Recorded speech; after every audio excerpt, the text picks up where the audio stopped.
The parents of a Laramie County fifth grader are suing the school and teacher who they say were negligent in the suicide death of their son. Governor Mark Gordon's budget proposal prioritizes property tax relief. And in Niobrara County, where there are far more elk than people, big game hunting opportunities are prime. We'll take a look at these stories and more today from Wyoming's largest news organization. I'm Wendy Kaur for Cowboy State Daily. The parents of a fifth grader who hanged himself in a bathroom at Carpenter Elementary School are now suing the school district, its superintendent, the school principal, and the boy's music teacher in federal court.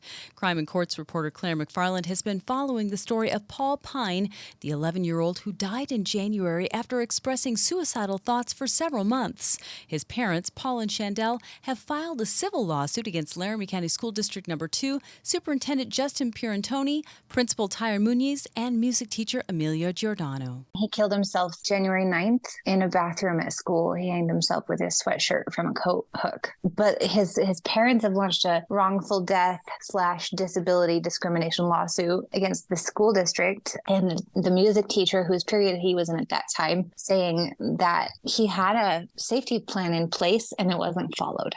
Giordano also faces a criminal child endangerment charge in Cheyenne Circuit Court. Governor Mark Gordon's $9.9 billion biennial budget proposal released Friday places a particular emphasis on saving money and property tax relief.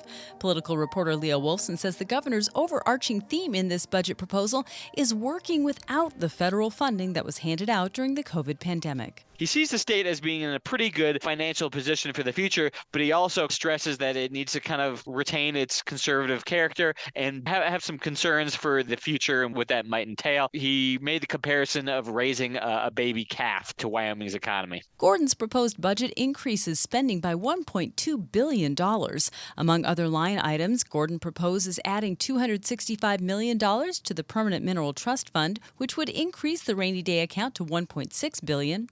He also proposes $265 million for the Common School Permanent Land Fund and an additional $48.9 million for legislators to decide on. Well, Tyler Welsh of Cheyenne has been in the grocery store industry for over 15 years. He was among dozens of grocery store workers who traveled to Colorado recently for a public forum held by Federal Trade Commission Chair Lena Khan, who's been making the rounds across the country, gathering public input on the proposed $29.5 billion merger of Kroger and Albertsons grocery stores.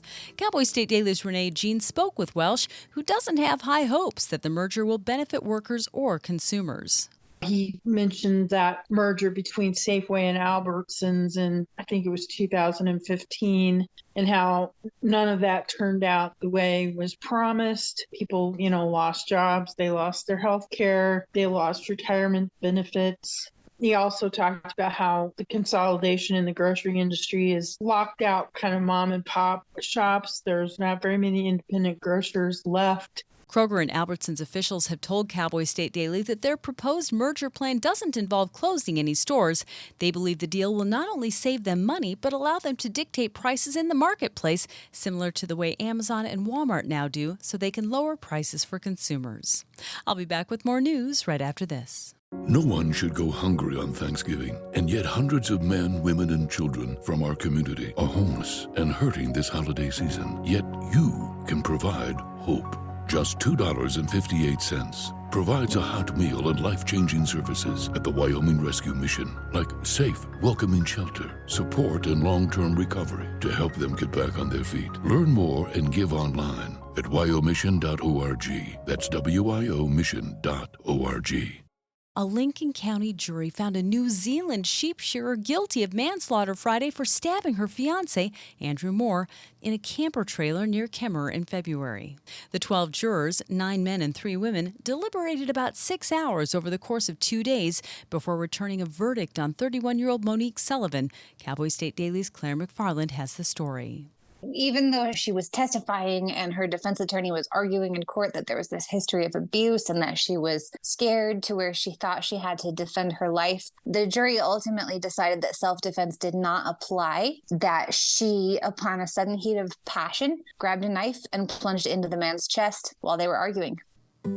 Park County Open Lands, the newest regional program of the Jackson Hole Land Trust, has completed its first conservation easement in northwest Wyoming. The 364-acre 4C ranch near the Shoshone River will be preserved and devoid of development for all time. Cowboy State Daily's Andrew Rossi reports that the easement is the first of what the group says they hope is many in Park County. What that means is for these owners, any future owners for all time, there's going to be no development on the ranch. It'll be entirely devoid of subdivisions and housing developments. And the idea isn't just to conserve the land for wildlife.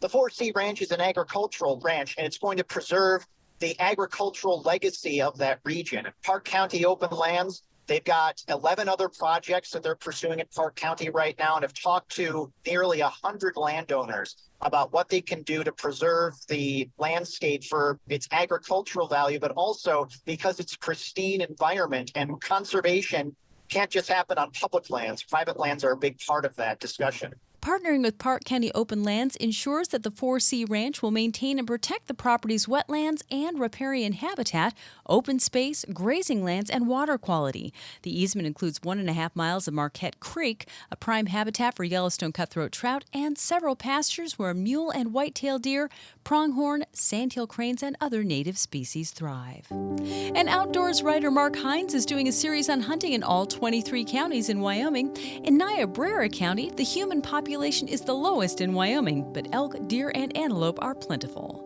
It's in the state with the lowest population, and it's the county with there's only about 2,500 people in the whole county. And it's got Nebraska and South Dakota to the east of it, and from what I hear, quite a few deer, elk, and antelope. And we were just talking about winter kill on my other story. Fortunately, that wasn't an area that was really particularly hit hard, so their game herds continue to do well. From a hunter's perspective, it can be a little tricky. Same as a lot of areas. There's a lot of private land. You either have to get permission to hunt on private land or find the little bits of public land here and there that you can hunt on. But otherwise, it sounds like the big game hunting in Niobrara County is pretty good. And that's today's news. If you're ready to unlock your daily dose of Wyoming, sign up for the Cowboy State Daily newsletter to stay in the know. I'm Wendy Core for Cowboy State Daily.